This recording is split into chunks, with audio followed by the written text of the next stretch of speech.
So I put 3 to 4 months in completely understanding my economics optional from scratch.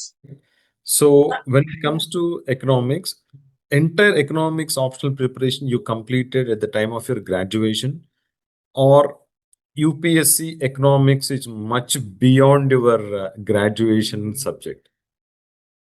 Okay.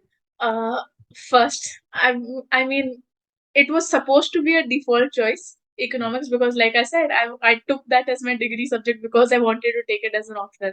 But 3 years in economic, B honors economics taught me that it is a very difficult subject, and I almost took sociology. I would not Okay. lie.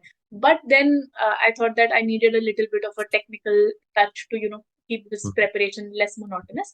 So I Mm, went for economics. I found a decent teacher as well. mm. Talking about finishing the syllabus, no, I did not finish it during my graduation at all.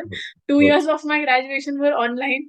So, Okay. anyways, it was a very difficult thing to Mm, keep in touch with academics at all. mm, And even when it came to the third year, mostly we would just try to make ends meet, last minute mm. preparation to pass the exam. True. That's how it was.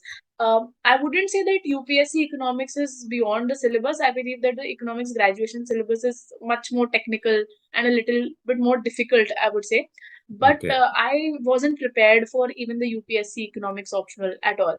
So Mm, I put 3 to 4 months in completely understanding my economics optional from scratch. Because mm, before that, I did not have that deep a level of understanding of the economic subject, despite doing a degree in it.